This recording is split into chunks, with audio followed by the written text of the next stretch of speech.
Bonjour à tous, bienvenue sur M6. Bon, vous l'aurez deviné, je vais vous expliquer comment vous pouvez, comme ceci, animer donc une poulie, enfin un ensemble de poulies et une courroie. Je vais passer aux explications directement. Voilà, grosso modo, pour vous expliquer sommairement, en fait le tout est animé par un outil, donc une rotation sur Y sur l'outil, ça permet, on voit les poulies qui tournent et donc la courroie aussi, j'ai fait un repère ici. Y, voilà. Voilà, on va commencer à modéliser la courroie en utilisant un tableau. Je vais vous faire voir ça. Donc je vais repartir sur une fenêtre neutre et c'est parti pour ce tuto. Voilà, donc première chose, je vais rajouter un cercle. Parce qu'on va faire un chemin. Je me mets en vue 1. Je vais faire donc R X90 pour mettre mon cercle à champ. Je l'amène en mode edit. Voilà, mode vertice. Et je vais le découper. Z. Je sélectionne ce vertice là, V, donc je découpe, CTRL L, je sélectionne donc cette moitié que je vais déplacer, on va dire de 2 carreaux par exemple, puis je sélectionne cette autre moitié que je déplace également de 2 carreaux. Voilà. Je vais fermer l'ensemble, je sélectionne ce vertice là, puis celui-là, je fais F pour fermer, celui-là et celui-là F, je ferme également. Donc voilà, à partir de là, j'ai donc un chemin pour pouvoir créer donc une courroie et faire suivre une portion de courroie sur ce chemin. Donc là, le truc, vous ajoutez en mode objet, vous rajoutez un cube. Alors il faut le centrer évidemment. Je vais remettre le curseur Shift S, curseur vers le centre. Le curseur 3D est venu là, et donc mon cube, sélection, décalage. Voilà.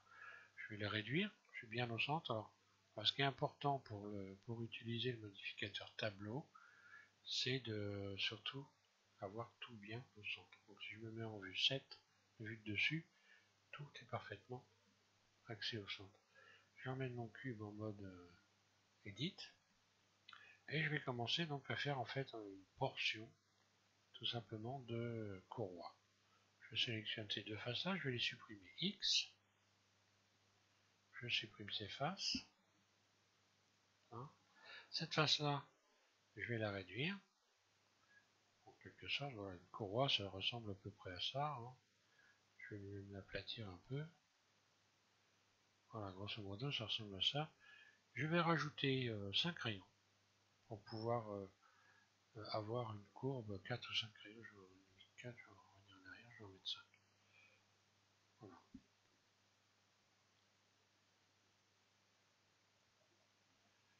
5 rayons. Et maintenant, je vais aller ici, donc je reviens en mode objet.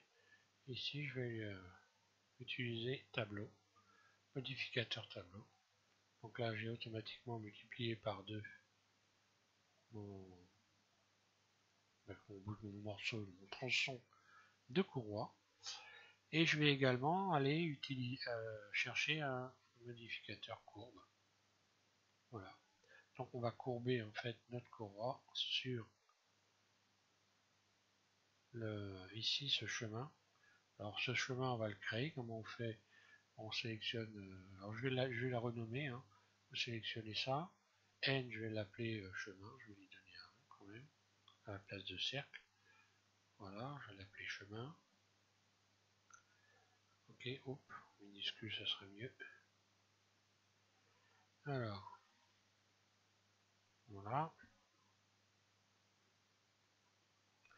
Et je vais transformer ce chemin donc en courbe de Bézier en faisant Alt C. Et je clique sur courbe. Voilà. Maintenant, quand je retourne en mode Edit, j'ai donc une courbe de Bézier ici. Je resélectionne ma portion ici. Et je vais donc dans courbe, je vais donc projeter ma portion sur le chemin. Voilà, donc là elle est venue se mettre au bord du chemin. J'ai plus maintenant qu'à multiplier tout simplement ici le nombre de portions. Alors je vais cliquer sur décalage constant, non même pas d'ailleurs, je vais juste cliquer sur fusionner, voilà, fusionner et puis voilà. Donc là vous augmentez cette valeur jusqu'à temps, ça va faire le tour, jusqu'à temps que vous arriviez à peu près le plus près possible, les morceaux le plus près possible les uns des autres, voilà.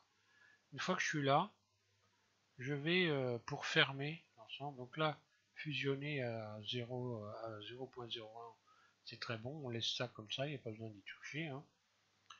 Simplement je vais réduire, ici je vais sélectionner donc ma fameuse courbe de Bézier que j'ai créée et je vais réduire sa surface jusqu'à temps que la courroie vienne se fermer proprement. Hop, dès que je suis bien au bord, hop là. Comme ça me permet de faire, voilà, de fermer précisément.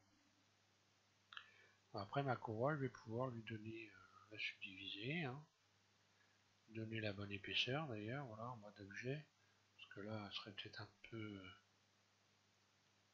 peu grosse. Je vais la ramener en mode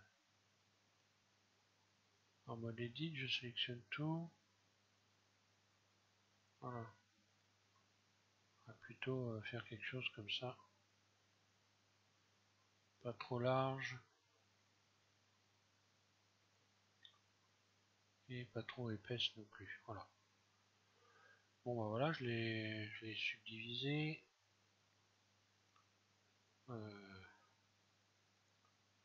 Subdivision de surface. Donc subdivision de surface, il va falloir que je retende évidemment toutes les faces. Je vais également l'adoucir en mode objet. Et je reviens en mode edit. Et je vais rajouter tout de suite les rayons avant d'appliquer le mode tableau, hein. Donc là je vais rajouter tous les rayons de tension.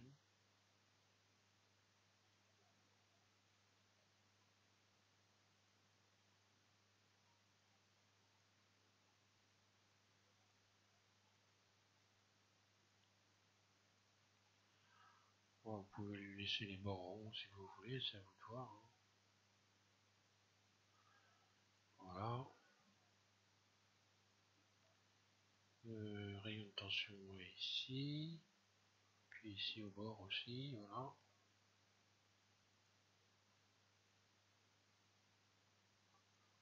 Et en bas. Là, j'en avais déjà rajouté un.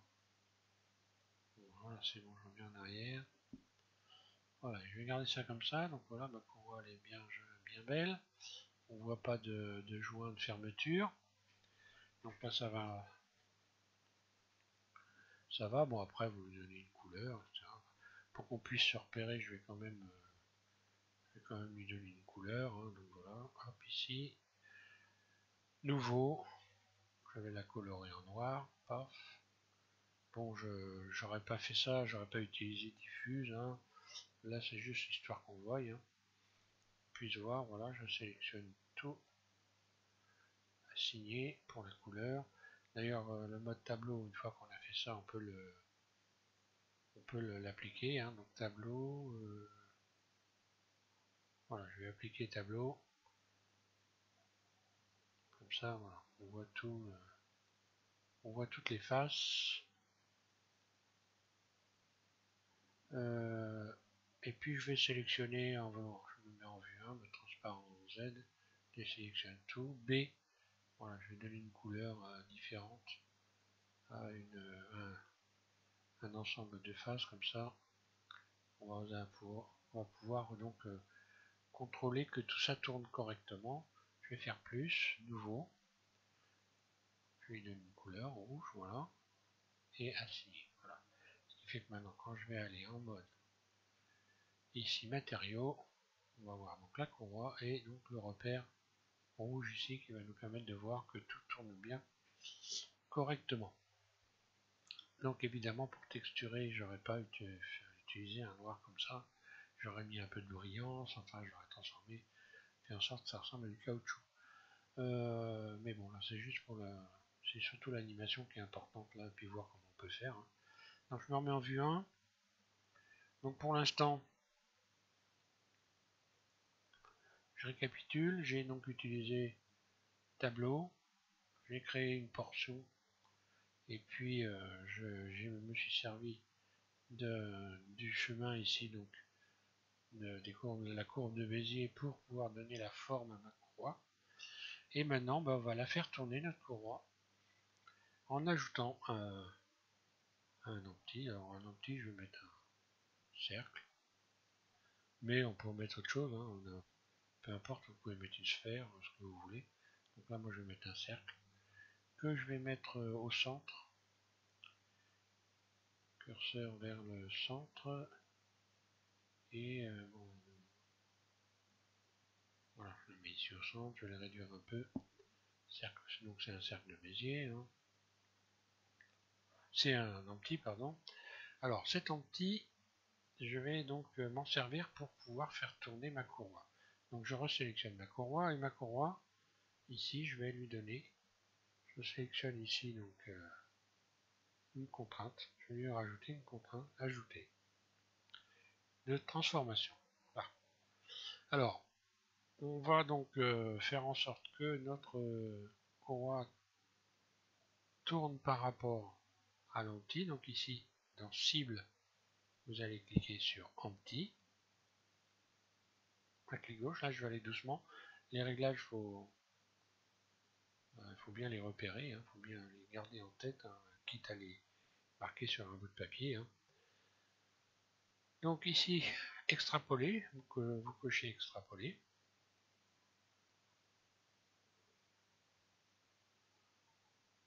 Ensuite, vous cliquez sur rotation.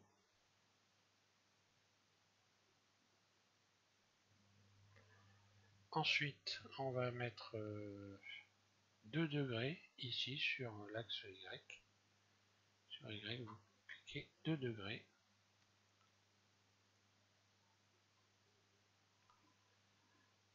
Après, je vous expliquerai le truc. Hein. X, cliquez sur X et vous remplacez X par Y. Donc en fait, X est égal à Y. Ensuite, position. Alors dans la position, ici vous allez cliquer sur X. Et pour X, vous mettez 1.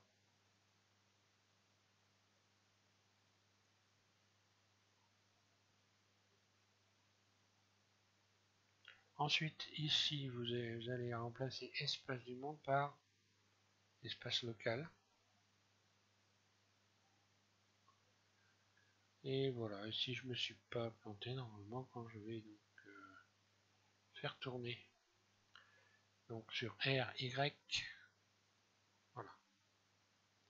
Lorsque je fais tourner l'empty, la courroie est bel et bien en train de entrer en rotation.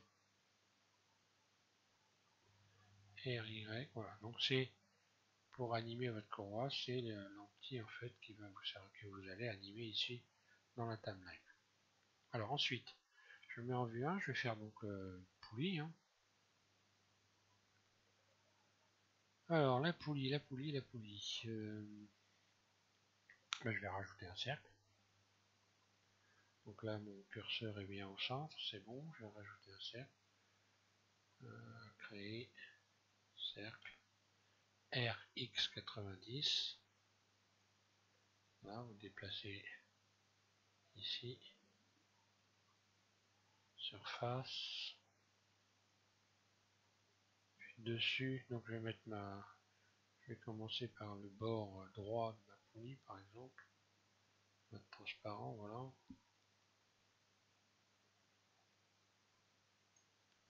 Voilà, je le ramène au bord. Hein. Vue 1.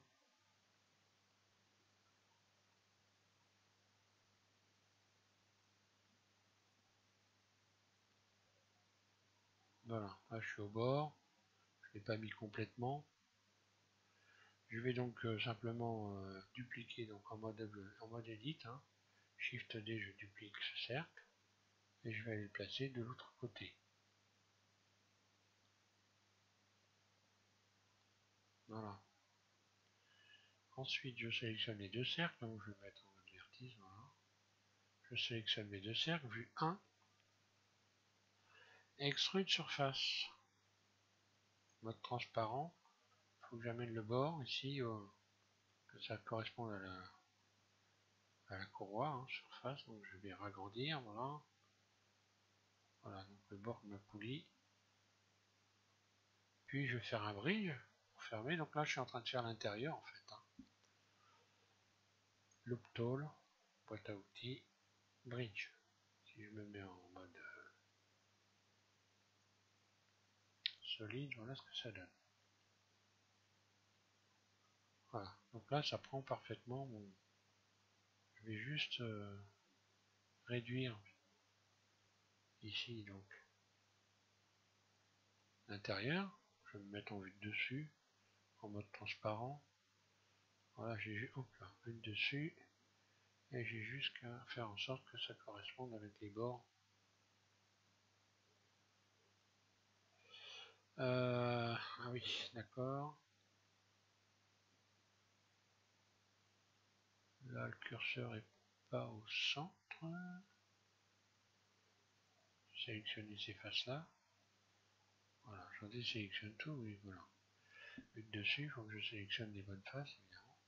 Et donc voilà, et là je réduis, voilà, pour que ça corresponde.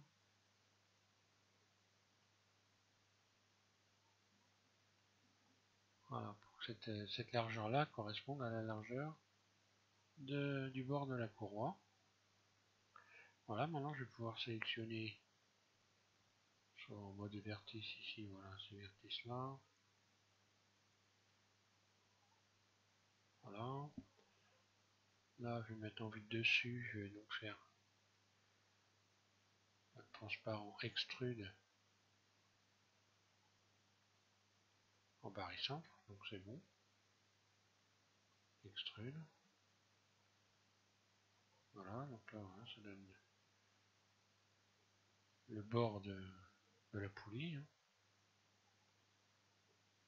Voilà. Puis extrude surface, ES. Voilà, puis je viens faire recoller un peu au bord ici. Puis extrude vers l'intérieur, et ainsi de suite.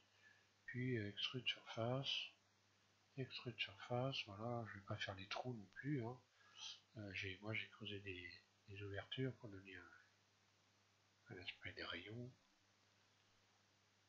Voilà, je vais donc ma poulie, je vais peut-être quand même l'adoucir et la subdiviser, voilà, histoire que ça ne soit pas trop moche. Donc ici, je rajoute subdivision, voilà, et puis je vais l'adoucir.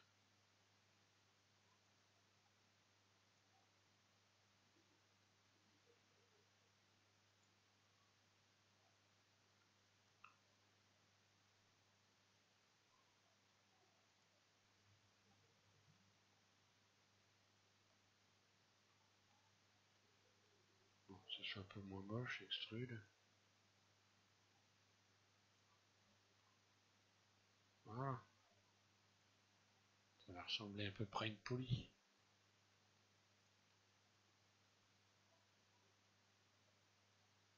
Rayon de tension, bon après il faut rajouter tous les rayons. Allez, je vais faire ça grosso.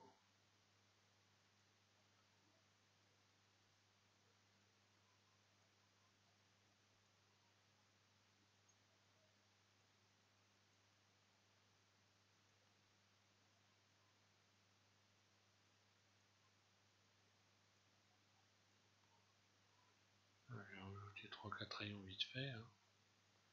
Voilà. Voilà. Donc, grosso modo, ça ressemble à une poulie. Hein. Alors maintenant, pour la faire tourner, notre poulie, je vais quand même faire un repère. Voilà. I, face interne, puis extrude. Voilà. Juste faire un petit repère.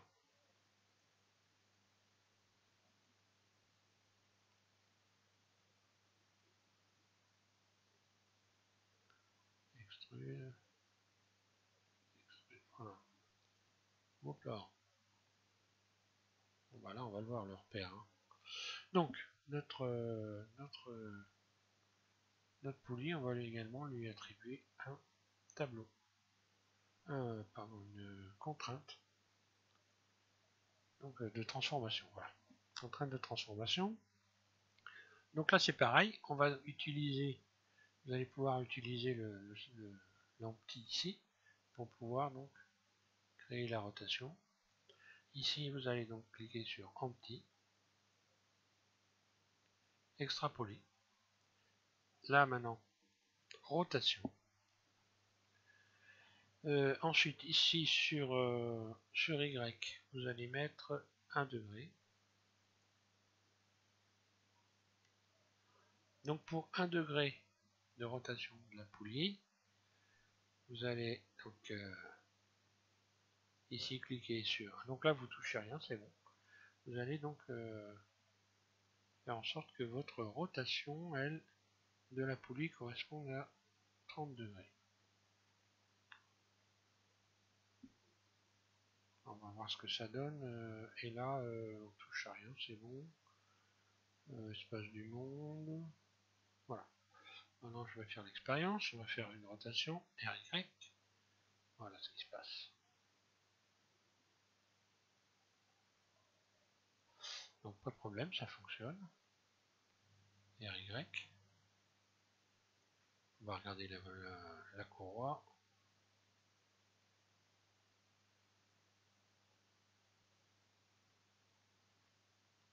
Donc, je vais me remettre ici en mode matériau, voilà, pour qu'on puisse voir. RY. Donc là, quand on arrive là, il faut que le repère, grosso modo, mais entre le repère de la courroie et le repère de la poulie, il n'y ait pas de... que ça ne s'écarte pas. Donc là, apparemment, ça reste bien. Donc ça doit correspondre. Voilà, là, ça suit. Le repère suit bien. Les deux repères se suivent. Donc ça va. C'est correct. Alors, je me remets en vue 1. Et pour la suite, bah voilà, simplement, il suffit de dupliquer la poulie. Hein. Shift D, voilà. Et vous la placez de l'autre côté. Et voilà. RY.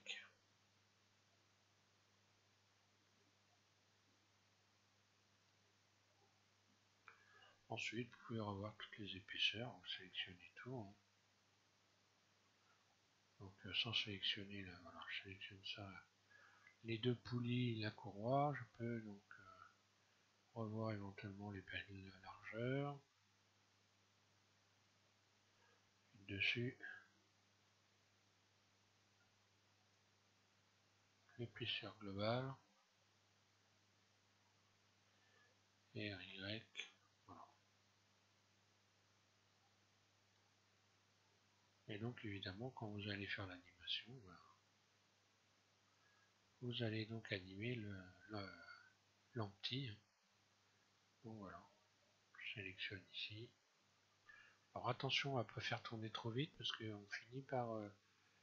je crois que bon, n'aime pas trop ça quand il y a des rotations trop rapides. Apparemment on a l'impression ensuite que les poulies tournent à l'envers. Pourquoi ça fait ça, j'en sais rien. Donc j'enclenche ici l'enregistrement. Un clic gauche, donc j'y mets une image clé. Voilà, ici je ramène mon curseur de timeline au bout à 250 images et puis je vais lui faire une rotation, allez, RY.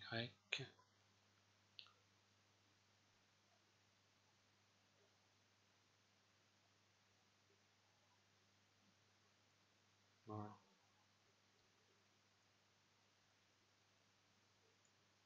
J'enclenche la lecture.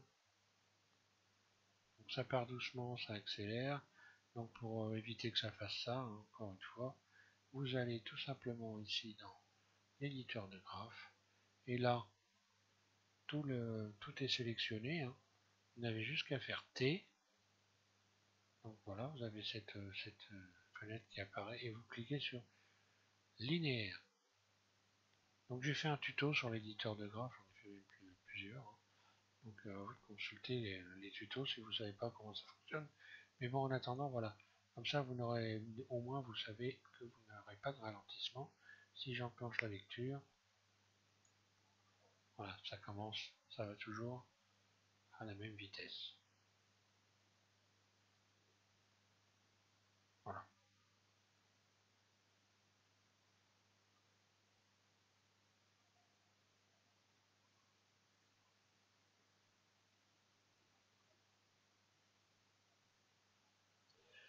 Donc voilà pour ces explications.